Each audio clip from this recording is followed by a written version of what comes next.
Assalamualaikum warahmatullahi wabarakatuh. Jumpa lagi dengan saya di channel obrolan hari ini. Kali ini saya datang ke Candi Umbul, yaitu komplek pemandian zaman Mataram kuno yang dibangun antara tahun 800 sampai 850 Masehi. Candi Umbul ini terletak di Desa Kartoharjo, Kecamatan Lebak, Kabupaten Magelang, Jawa Tengah. Yuk kita simak laporannya secara detail. Bagaimana Candi Umbul ini dipercaya sebagai peninggalan zaman masa. Yuk kita simak. Candi Umbul yang berupa pemandian air panas ini terletak di Desa Kartoharjo, Kecamatan Grabak, Kabupaten Magelang. Bila mengendarai mobil dari arah Semarang, teman-teman dapat mengambil jalan ke kiri sebelum Kecamatan Pring Surat, Temanggung. Hanya sekitar 400 meter dari Jalan Raya Magelang Semarang. Ketika memasuki area Candi Umbul, kita akan melihat hamparan sawah dan sebuah sungai kecil berair bening di sekitar pemandian. Jalanan masuk memang agak sempit untuk berpapasan dengan mobil, jadi kadang harus menepi jika bertemu mobil lain. Apalagi pas jalan turun di dekat sungai, berkelok dan tak bisa papasan mobil. Tapi jangan khawatir, tidak banyak mobil yang lewat di daerah ini. Saya hanya papasan dan harus menepi ketika perjalanan pulang menuju ke Jalan Magelang Semarang. Ketika saya datang pada Sabtu 19 April 2025, cuaca cerah, langit biru, kontras dengan sawah dan pepohonan yang hijau. Belum banyak pengunjung yang datang. Di tempat parkir hanya ada 2 motor. Di parkiran ini terlihat relief yang menggambarkan wanita sedang mandi di pemandian. Tetapi relief itu bukan asli peninggalan Mataram kuno. Relief ini dibuat belakangan untuk mempercantik Candi Umbul. Oh iya ya, tarif parkir mobil hanya Rp5.000 selama teman-teman berada di candi, jadi tidak dihitung per jam. Sedangkan tiket masuk per orang hanya Rp6.500. Harga tersebut saat saya berkunjung ya, mungkin ada perubahan di kemudian hari. Setelah membayar tiket, kita akan melewati jalan menuju pemandian, mungkin sekitar 30 meter panjangnya. Di sisi jalan terdapat pohon palem dan bambu. Di dekat pohon palem ada tanah lapang dengan rumput hijau. Hawa sejuk mulai terasa, berbeda sekali dengan hawa di Jakarta dan sekitarnya. Udara segar mulai mengisi paru-paru kita. Usia Candi Umbul ini dipercaya lebih tua daripada Candi Borobudur. Nuansa khas Jawa Tengah terlihat dari gapura sebelum memasuki pemandian, khas bangunan Hindu pada era Mataram kuno.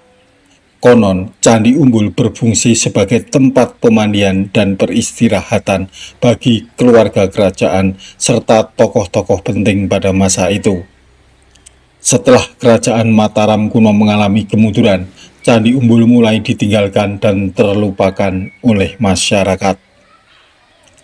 Sebelum ditemukan, Candi Umbul terpendam di dalam tanah di lahan persawahan warga setempat. Aliran Kali Elo atau Sungai Elo saat banjir kerap membanjiri lahan tempat candi berdiri. Sampai kemudian salah satu warga yang kebetulan sedang membuat kolam menggali ke dalam tanah, tiba-tiba menemukan batuan yang mirip dengan struktur candi.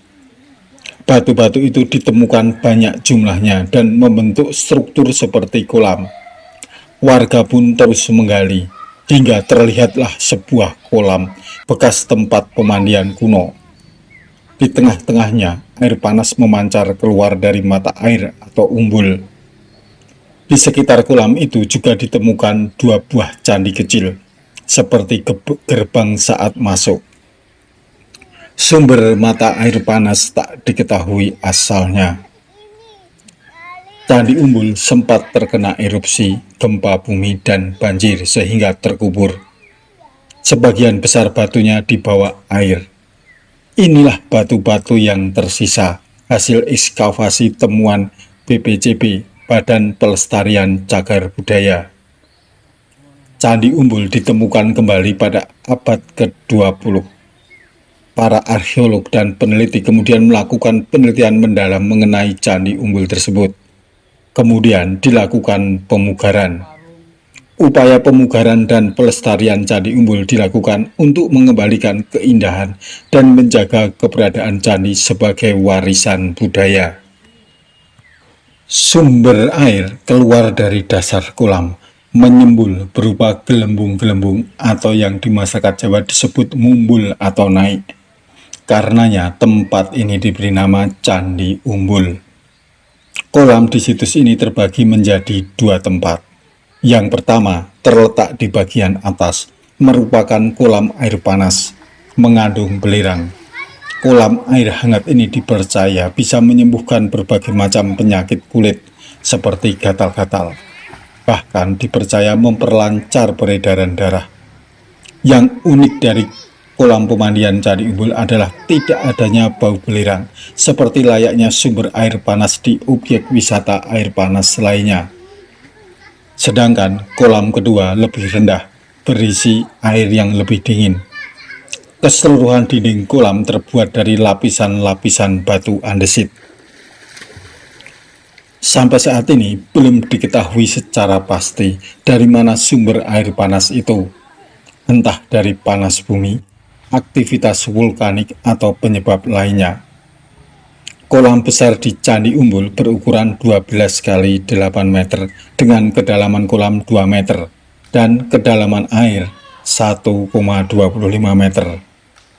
Kolam bawah berukuran lebih kecil 7 kali 8 meter dengan kedalaman kolam 1,5 meter dan kedalaman air 1 meter. Sumber utama air ada di kolam atas dan mengalir ke kolam bawah. Batuan yang berjejer di tepian kolam menggambarkan berbagai relief tumbuhan, binatang, dan stupa bagian puncak candi. Dan secara keseluruhan, candi ini masih menampakkan nuansa sejarahnya. Keberadaan umpak atau fondasi yang terdapat di setiap sudut dasar kolam merupakan tiang penyangga atau pelindung. Sedangkan batuan lain berbentuk lingga datar merupakan alas duduk untuk bersemedi para kesatria. Apa buktinya Candi Umbul merupakan peninggalan agama Hindu? Dari relief dan beberapa petilasan bentuk lingga dan yoni di beberapa titik, membuktikan bahwa Candi Umbul merupakan candi bercorak Hindu. Jika menilik sejarah perkembangan kerajaan Mataram kuno, kemungkinan besar candi ini dibangun oleh dinasti Sanjaya yang beragama Hindu. Tidak banyak ciri bangunan candi yang tersisa di area Candi Umbul. Namun demikian, di dalam kolam terdapat beberapa batu umpak berbentuk lingga yang datar di permukaan bagian atasnya.